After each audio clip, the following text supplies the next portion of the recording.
Hi, I'm Mel. This is Rachel Scott. Rachel is a teacher, trainer, and instructional expert, and very good friend. Oh. What are we talking about today? Okay. What do you do, Mel? What do you do when you have students in your class that either are not wearing enough clothing, inappropriate clothing, or, bless them, smell. Oh, It's so. But this is something we face as yoga teachers because we have to protect the whole yoga space. Yeah. You know, and it's like we have that's our job is to Yeah. hold the Yeah, whole yeah, space yeah, for yeah. everyone. So. And you know what? Being human is messy It's messy. and sometimes inconvenient. It's very uncomfortable sometimes. Yes. Yeah. Okay. So. You start. You know what? The clothing one is a little easier than oh my darling, you might not realize this, but you smell conversation, which I've had to have. But the clothing one is a little bit easier in the sense that you can generally go back to, for this you might not be aware of it because I've taught in hot studios, and sometimes they wear very short shorts and bits fall out. And so to lovingly bring that to their attention and say, you may not embarrass them. Not embarrass them privately after class. Like if it's the first time, unless something's really falling out, in which case I might just like say, you might need to check something, in passing. Quietly. To the side. Not announcing quietly. But then after class to say, oh, you may not be aware of this, but in some of the poses that we do, actually the clothing can quite slip and it might be a little bit of a problem in terms of modesty and distracting to other students. So for this, we usually recommend that your shorts come down to about a third of the way down your body. Otherwise, it's actually a state crime. No, but indecent exposure is alive and well in the yoga studio. There's a naked yoga class down the street. But no, you just try to I think assuming, coming from a place of love, and assuming that they're not doing it deliberately, but that they just don't know. And say, I'm sure you didn't know this. You probably don't know this. I wanted to share with you that your clothing is actually becoming a little too revealing for this space. And so look, just no worries. But next time, let's wear this instead. Yeah. I What don't do you know if do? I have too much more to add to that. And I haven't had that too much. I have had, and there was a yoga pants drama. The sheer yoga pants. Right. A while back. It's alive and well.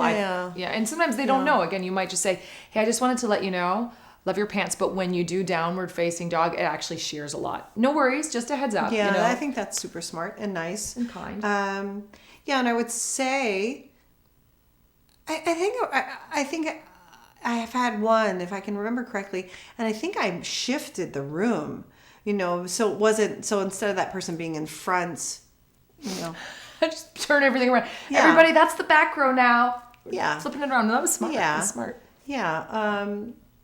Okay, so let's go to, because this is the other with Sense, and I just full disclosure, like I shower. Yeah. I'm clean. A friend of mine, amazing teacher trainer, Minx, we always say, be clean and awesome, right? When you come, right? Yeah. As a teacher, clean and awesome. And those, all those different natural, sometimes they do not work. They do not work. Right. all the Right. time. So I have to say, I'm always reapplying, clean and awesome. So, I like I'm not above this. Anyway. Sometimes I've been alarmed by my own. Yes, and if I'm doing couple and two all of a sudden you're in classes in a Urdhva row, Hastasana, and it's like, good Lord. I hurt my own feelings. So what do we do? Anyway, but and that said, there was a time where there was a consistent. It wasn't just one time. That was a student who came in kind of like with a chronic issue, and also his yogi toes or whatever, those the towel. I don't think it was being washed enough. Yeah. And it had a very potent, his mat and his towel and everything had a very potent smell. So I did pull him aside and actually into a whole separate room so no one would hear, because I knew it would be Be- difficult. Yeah. And how'd it go? What'd you say? What language did you use? I was very apologetic. I kind of, I mean, I'm sorry. You could be Canadian. I could, sorry, right. And I said, I just want to let you know that there's a scent coming off of your mat and have you washed it? And he's like, yeah, I wash it.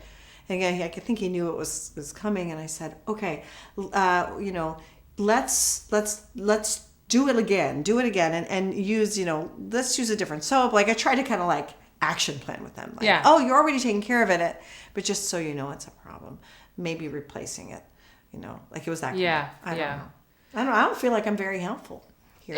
It's you know what? There's no easy way into that conversation. And I think if someone shows up once in your class where it's not an issue, then okay, or it's like rare, but if it's someone who's coming to your class every week and it's consistent.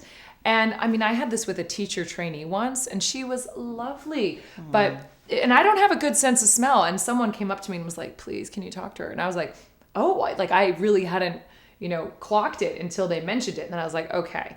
And so I took her aside and I said, you may not be aware, like we can't often, experience ourselves because we're just used to it ourselves. But this is a very closed environment.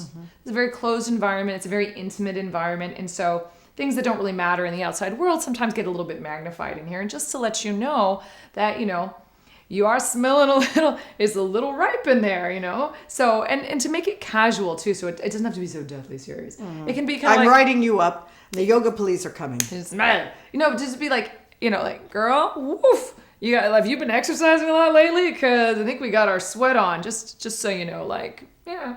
You know what I want to add to that? This is little different, same different. One is wearing perfume in class. Oh yeah.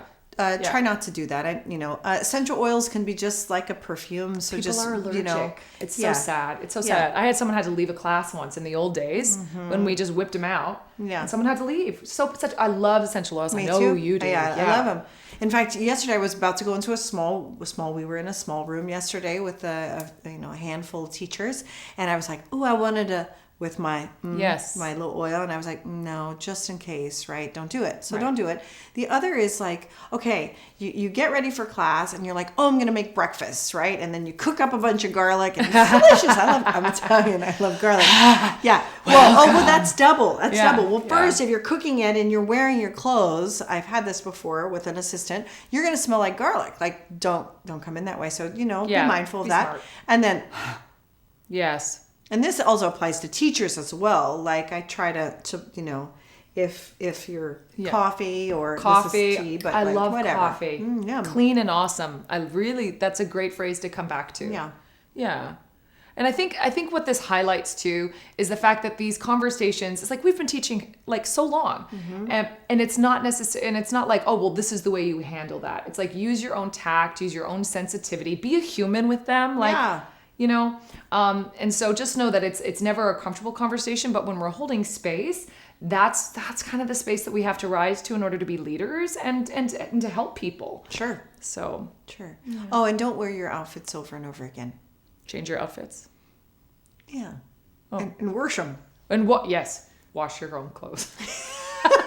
Okay. I hope it helps. And I think we should leave with the mantra of clean and awesome.